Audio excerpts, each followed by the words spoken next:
Dieu. Gloire à Dieu. Encore une fois, je suis content de voir les enfants en arrière. Justement, Jésus, il aimait ça, voir les enfants avec lui. Donc, nous sommes très heureux de les voir. Salut les enfants. Gloire à Dieu. Je suis très excité parce que la parole que j'ai reçue, je l'ai reçue à la dernière minute. Je n'étais pas supposé de prêcher ce message, mais je l'ai reçu réellement à la dernière minute et je vais vraiment entendre la voix du Seigneur. Combien d'entre vous aimeraient entendre la voix de Dieu? Amen. Amen. Parce que nous sommes dans une disposition d'entendre la voix de Dieu. Tu as besoin d'entendre la voix de Dieu dans le nom de Jésus pour ta vie. Tu n'as guère le choix d'entendre la voix de Dieu. Alléluia.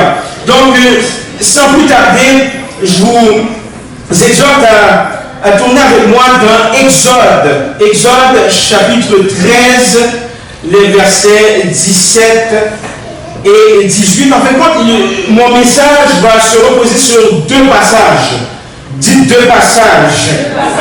Gloire à Dieu. Donc, Exode chapitre 13, les versets 17 et 18. Lorsque vous êtes rendus, vous dites Amen. Amen. Amen. Donc, je lis pour vous. Lorsque Pharaon laissa aller le peuple, Dieu ne le conduisit point par le chemin du pays des Philistins, quoique le plus proche, car Dieu dit, le peuple pourrait se repentir, ça veut dire changer d'avis, en voyant la guerre et retourner en Égypte. Mais Dieu fit faire au peuple un détour par le chemin du désert, vers la mer Rouge. Les enfants d'Israël montèrent en armes hors du pays d'Égypte. Parole du Seigneur. Maintenant, vous allez tourner avec moi toujours dans le verset, ou du moins dans le chapitre 13, les versets 21 et 22. Exode, chapitre 13, les versets 21 et 22. L'Éternel alla devant eux le jour dans une colonne de nuée pour les guider par leur chemin, et la nuit dans une colonne de feu pour les éclairer. Combien d'entre nous aimerions être éclairés par le Saint-Esprit de Dieu? Yes. On a besoin d'être éclairés par le Saint-Esprit de Dieu, afin qu'il marchasse jour et nuit. La colonne de nuée ne se retirait point de devant le peuple pendant le jour, ni la colonne de feu pendant la nuit. Parole du Seigneur. Eh bien, le titre que le Saint-Esprit m'a donné pour ce message, transitionner pour impacter. Transitionner pour impacter. Vous savez, lorsqu'on parle de transition, eh bien, une transition, mettez-vous à l'esprit qu'une transition, c'est un déplacement. Vous êtes en déplacement. C'est un passage ou un changement d'une position. Ok? Lorsque vous pensez à transition, eh bien, c'est un changement d'une position. C'est un changement d'une étape.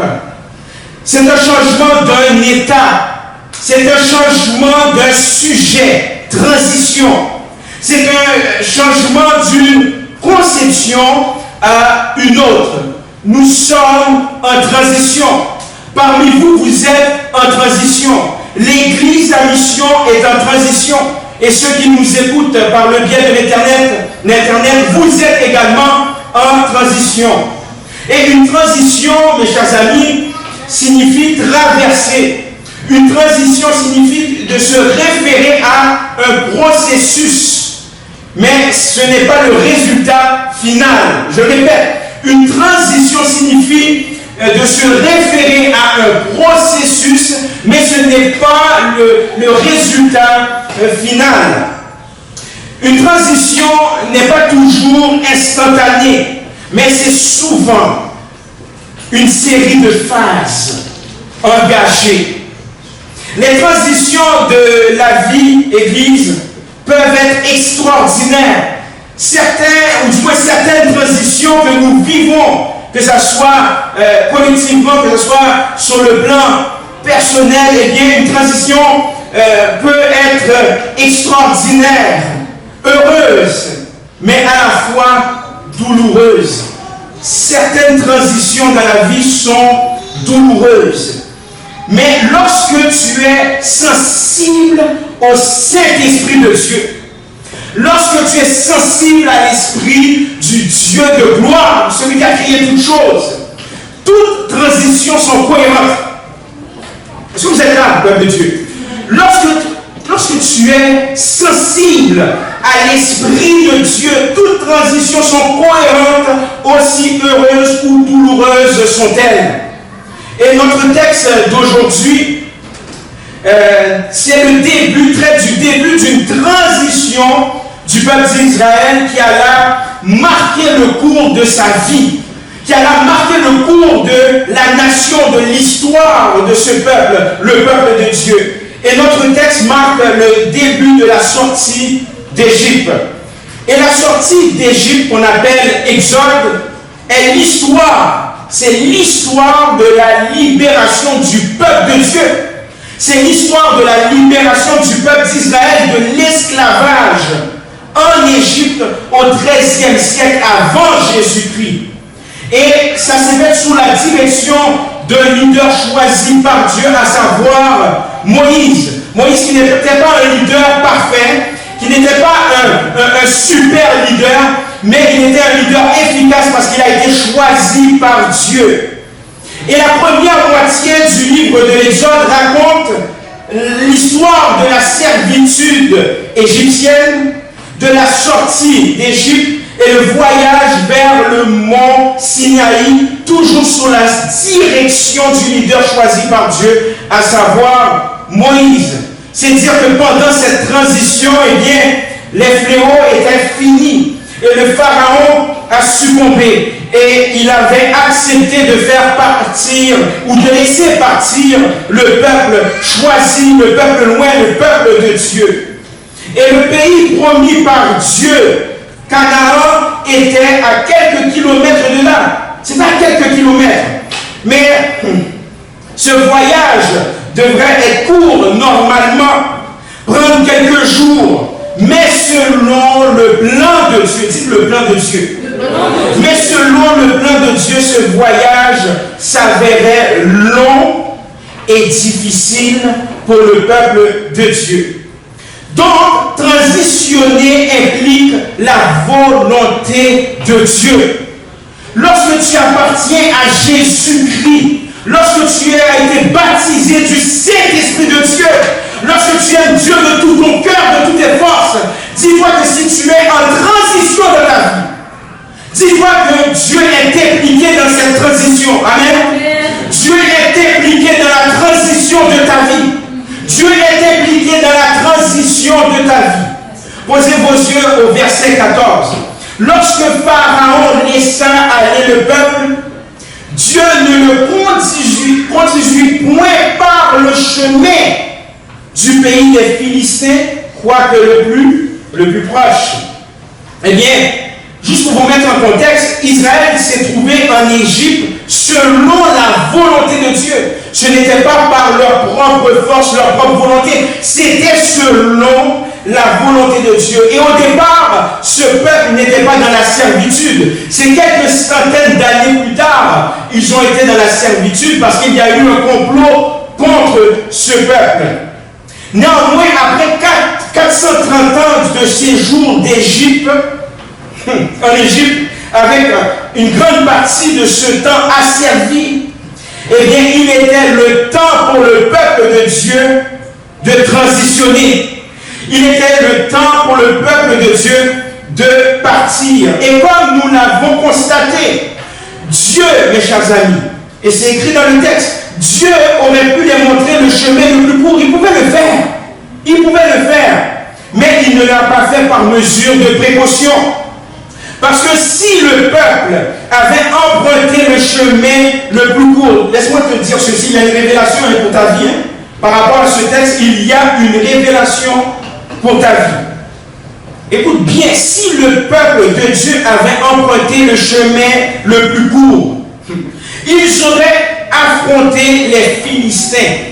Et les Philistins, c'était un peuple vraiment aguerri sur le plan de la guerre. C'était un peuple sauvage. Je vous dis, hein, ils auraient chuté littéralement. Or, ils n'étaient pas prêts. Et je vais vous dire quelque chose. Transitionner pour impacter, c'est éprouvant. Ce serait de vous mentir de vous dire qu'il n'y a pas d'épreuve lorsque vous êtes en transition. Certains d'entre vous, vous êtes en transition au niveau de l'emploi, transition relationnelle. Collectivement, nous sommes en transition en tant que communauté de foi. Certains d'entre vous, vous êtes en transition. Mais laissez-moi vous dire que la transition, pour pouvoir impacter la communauté, pour pouvoir impacter votre entourage, eh bien, cette transition sera éprouvante. Et certaines fois, transitionner peut être associé à la peur de l'inconnu. Certaines fois, transitionner peut être associé également à l'anxiété. Mais malgré ça, malgré la peur de l'inconnu, malgré l'anxiété, malgré le trac, malgré le stress, dites-vous que lorsque vous appartenez à Dieu, lorsque vous êtes chrétien, lorsque vous êtes né de nouveau, lorsque vous avez fait de Jésus-Christ votre roi, lorsque vous avez reçu le Saint-Esprit de Dieu, lorsqu'il y a transition dans votre vie, le Seigneur est impliqué. Dites, le Seigneur est impliqué dans ma transition. Le Seigneur, il est impliqué dans ta transition. N'écoute pas l'ennemi qui te dit que le Seigneur n'est pas impliqué lorsque tu traverses une autre étape dans ta vie. Dis-toi que si tu appartiens à Jésus, tu as reçu le Saint-Esprit de Dieu. Dieu est avec toi lors de cette transition. Amen. Dieu est avec toi lors de cette transition. Est-ce que je peux entendre gloire à Jésus? Gloire à Jésus. Acclame le Seigneur, acclame le Seigneur. Parce que nous sommes en train de comprendre que le Seigneur n'est pas dans cette transition. Le Seigneur est dans cette transition. Et la clé d'une transition spirituelle, une transition de vie réussie, c'est la présence de Dieu. C'est la présence de Jésus dans ta vie. Peut-être que pour vous, les circonstances de transition semblent défavorables à vos yeux. C'est-à-dire, vous voyez, vous savez pertinemment que vous êtes en transition. Mais vous voyez que pendant que vous êtes en transition, vous constatez que tout va contre vous.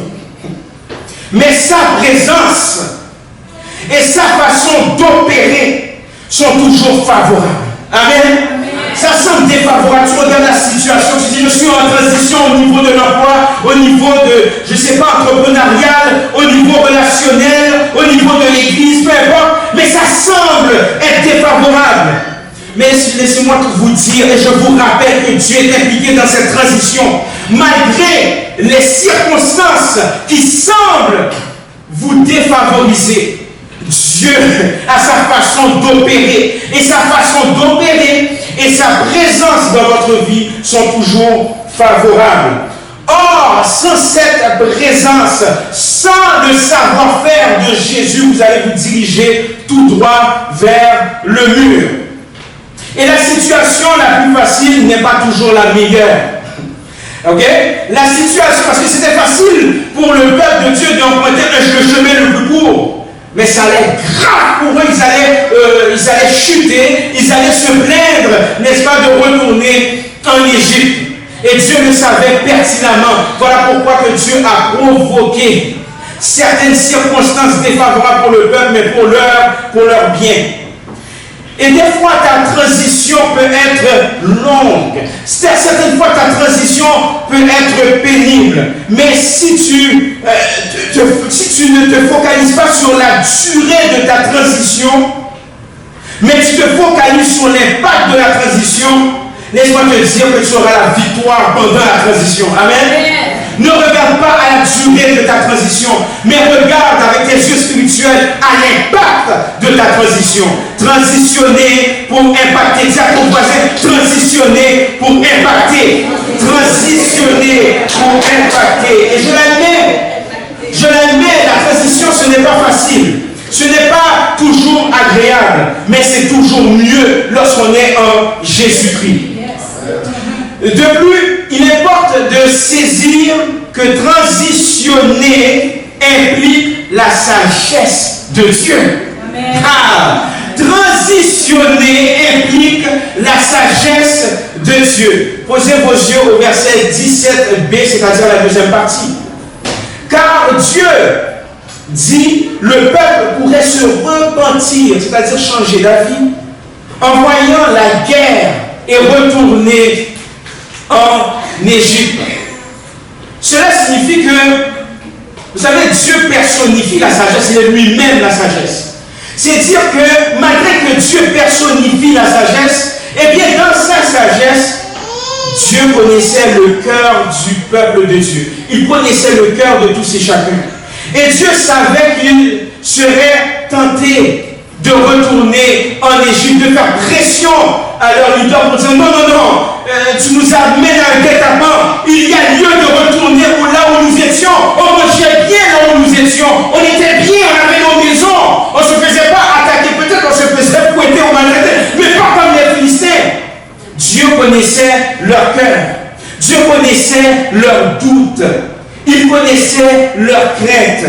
Mais Dieu savait que les gens n'étaient pas prêts physiquement de prendre ce chemin, le chemin le plus court. Dieu savait que le peuple n'était pas prêt émotionnellement pour prendre le chemin le plus court. Et Dieu savait également que le peuple n'était pas prêt spirituellement parlant pour prendre le chemin le plus court. Parce que Dieu connaissait le peuple. Parce que Dieu connaissait leur faiblesse. Eh bien, mes chers amis, il en va de même pour nous. Notre Seigneur, il connaît nos faiblesses. Il connaît nos défaillances, il connaît nos doutes, il connaît les domaines que nous sommes enclins à trébucher, que nous sommes enclins à douter, que nous sommes enclins à tomber. Il connaît les choses que nous ne sommes pas en mesure de gérer. Et parfois, les choses bloquent. Laissez-moi vous dire ceci. Ce n'est pas toujours l'ennemi qui bloque certaines choses dans votre vie. Vous savez, si j'avais un micro, je me fais ça. Hein? Je me fais ça, mais là, je ne peux pas le faire parce que l'équipe technique va me chicaner. Il y a certaines choses qui sont un blocage dans ta vie. Ce n'est pas l'ennemi qui bloque. Oui, l'ennemi le fait, il va bloquer certaines choses. Mais certaines fois, c'est Dieu qui bloque. Pourquoi? Parce que Dieu sait que tu n'es pas encore prêt pour la bénédiction, pour sa bénédiction. Dieu sait que tu n'es pas encore prêt. Certaines fois, il y a des choses que tu pries dans ta vie. Tu implores le Seigneur pour cette chose. Mais Dieu va bloquer parce que Dieu sait pertinemment que si tu as cette chose trop tôt, tu vas chuter. Tu vas chuter. Donc certaines fois, il y a des blocages dans ta vie, ça vient de Dieu. Dieu provoque des blocages, mais c'est pour ton bien. L'ennemi... Est-ce que je peux prêcher pour de vrai? Ok? Regardez ça. L'ennemi, lorsque l'ennemi te bloque, c'est pour te décourager. Parce que l'ennemi sait pertinemment que tu vas apporter une révolution dans ton milieu. Et l'ennemi sait pertinemment que le jour où tu vas prendre tel chemin, tel plan, il est en danger. Donc le but de l'ennemi de te bloquer, c'est pour te décourager, pour te descendre, pour te tuer spirituellement parlant. Mais dans le cas de Dieu, parce que Dieu il est amour, avant tout. Dieu il a la sagesse. Et on vient de le dire, la transition implique la sagesse de Dieu. Donc Dieu va bloquer certaines bénédictions dans ta vie. Ce n'est pas qu'il ne veut pas te donner, mais c'est parce que Dieu voit que tu n'es pas prêt. Tu n'es pas encore prêt. Est-ce que ça va là? Tu n'es pas encore prêt. Et il sait pertinemment que s'il te donne cette bénédiction, tu vas abandonner Dieu. Il y a des gens, lorsqu'ils sont bénis, tu ne les vois plus à l'église, c'est fini. Je vais dire un gros mot, je sais que mes enfants sont là, ce sont des pimps spirituels. Est-ce que vous comprenez? C'est-à-dire qu'ils reçoivent, dès qu'ils ont leur bénédiction, ciao. Est-ce que vous comprenez? Donc certaines fois, Dieu par amour pour toi, Dieu sait que tu es appelé à impacter ton milieu, mais Dieu voit que tu n'es pas encore prêt. Et ce n'est pas grave, ce n'est pas la fin du monde. Dieu constate que tu n'es pas encore prêt. Pourquoi Dieu sait que tu n'es pas encore prêt? C'est parce que la transition implique la traversée du désert. la transition implique la traversée du désert provoqué par Dieu. Provoqué par Dieu. Posez vos yeux au verset 18, on a presque terminé déjà. 18. Dieu fit donc faire au peuple un détour par le chemin du désert vers la mer des roseaux. Donc, à la lumière de ce texte, eh bien, les Israélites étaient partis d'Égypte par ordre de Dieu. Et nous savons fort bien qu'ils ont passé beaucoup plus de temps dans le désert. Hein? Lorsque vous lisez les récits du peuple de Dieu, vous allez constater que, ma foi, ils passent beaucoup de temps dans le désert. Mais n'oubliez jamais ceci, c'est Dieu qui les conduisit là-bas. C'est Dieu qui a provoqué le désert. Et je vais vous dire un truc, mes chers amis. Notre théologie moderne nous a influencés pour que nous ayons du mal à accepter que parfois Dieu, notre Père, Dieu qui nous aime, Dieu qui a envoyé son Fils unique mourir à la croix à notre place, nous conduit à traverser le désert. Il y a un faux évangile qui nous dit non, Dieu ne peut pas nous conduire dans le désert, ça n'a pas de sens. Mais ça, c'est une fausse théologie. Dieu peut provoquer le désert dans ta vie. Je le répète, Dieu peut provoquer le désert dans ta vie. Pourquoi? Parce que transitionner avec Dieu n'est pas toujours une ligne droite. Ne pense pas que transitionner avec Dieu, c'est toujours une ligne. Certaines fois, ça peut arriver. C'est une ligne droite, tout va bien, mais certaines fois, non, c'est à gauche, à droite, devant, derrière, et pour de moi. Je sais pas. J'ai envie de chanter la chanson. Mais oubliez ça, oubliez ça. Certaines fois, transitionner avec Dieu n'est pas toujours facile. Et ce n'est pas populaire de dire ça, mais le Seigneur a permis au peuple de Moïse de prendre le chemin le plus long. Il a utilisé, pourquoi il a fait ça? C'est parce qu'il a utilisé ce temps comme un temps d'apprentissage. Il a utilisé ce temps comme un temps de préparation à la bénédiction. Et il en va de même aussi pour nous tous. Certaines fois, Dieu va permettre le désert dans ta vie, mais pour que tu puisses apprendre plus de lui. Que tu puisses apprendre à être connecté avec lui. Que tu ne sois pas autosuffisant, parce qu'on vit dans l'ère de l'autosuffisance.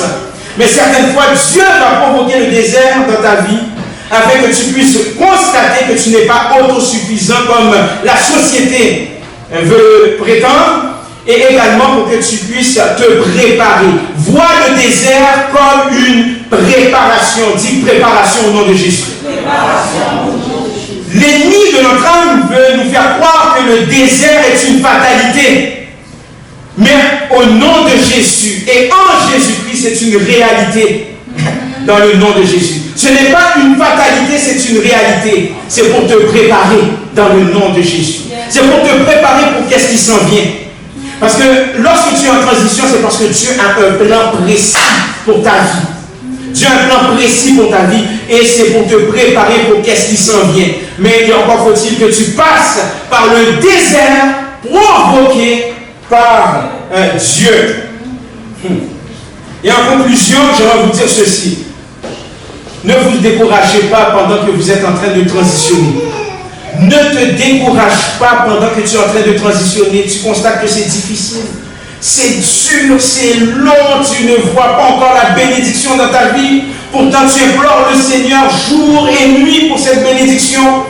Que ça soit au niveau financier, peu importe, spirituel, mais ne te décourage pas. Parce que la transition dans ta vie, c'est pour te préparer pour qu'est-ce qui s'en vient. Dans le nom de Jésus. Dans le nom de Jésus. C'est facile de nous décourager.